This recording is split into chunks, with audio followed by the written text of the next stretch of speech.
তোমার লাগি ছেড়েছি আমি আমার জাত।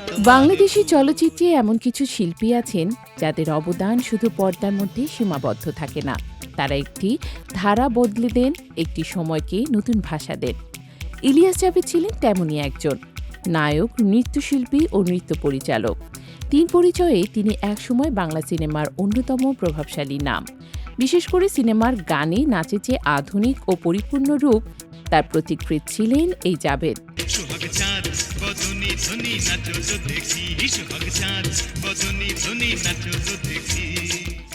তার প্রকৃত নাম রাজা মোহাম্মদ ইলিয়াস। ১৯৪৪ সালে ব্রিটিশ ভারতের পেশোয়ারি জন্মগ্রহণ করেন তিনি। খুব অল্প বয়সে নাচের প্রতি গভীর অনুরাগ জন্মে তার। মাত্র ১৪ বছর বয়সে নই জিন্দেগি সিনেমার মাধ্যমে চলচ্চিত্রে পা রাখেন। যদিও সেই সিনেমাটি মুক্তি পায়নি, তবে থেমে থাকেনি তার যাত্রা। ১৯৭০ সালে ৩০শে জানুয়ারি মুক্তিপ্রাপ্ত মুস্তাফিজ পরিচালিত উর্দু সিনেমা পায়েল তাকে এনে দেয় ব্যাপক পরিচিতি। একই সঙ্গে বাংলায় নির্মিত নূপুর সিনেমায়ও সুপারহিট হয়। নায়ক রাজ রাজ্জাক, শাবানা ও জাবেদের উপস্থিতিতে প্রতিটি দর্শকের হৃদয় জয় করে নেয়।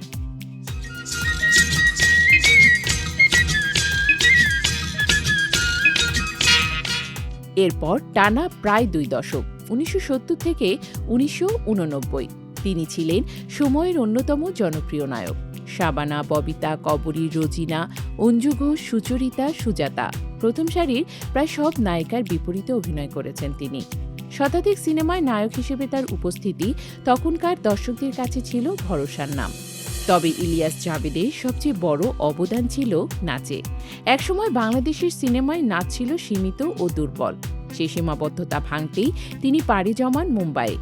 কিংবদন্তি নৃত্যগুরু সাধু মহারাজ ও শম্ভু মহারাজের কাছে তালিম নেন। তার সহপাঠী ছিলেন প্রখ্যাত কোরিওগ্রাফার প্রয়াত সরোজ খান, যিনি তাকে গুরুভাই বলে ডাকতেন।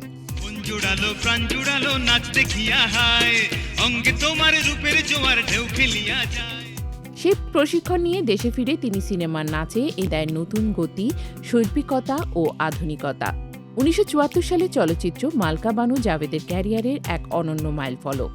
শাবানার মালকা বানু ও জাবেদের মনু মিয়া চরিত্র আজও দর্শকদের স্মৃতিতে অমলিন। মালকা বানুর দেশেরই বিয়ার বাদ্য বাজেরে গানটি হয়ে ওঠে ৭০ ও ৮০ দশকের মানুষের মুখে মুখে ফেরা এক কালজয়ী সুর। এই জনপ্রিয়তার ধারাবাহিকতায় পরে নির্মিত হয় রঙিন মালকা বানু, যা ব্যবসা সফলও হয়। অভিনয়ের পাশাপাশি কোরিওগ্রাফার হিসেবে জাবেদের হাতে গড়ে ওঠে অসংখ্য স্মরণীয় গান। কবরী, শাবানা, ববিতা, রোজিনা, অঞ্জু ঘোষ সহ অনেক নায়িকার নাচ তার নির্দেশনায় পেয়েছে আলাদা মাত্রা। এফডিসিতে তিনি পরিচিত ছিলেন নাচের গুরু হিসেবে। অনেক সফল নৃত্য পরিচালক আজীবন তাকে গুরু হিসেবে মানতেন।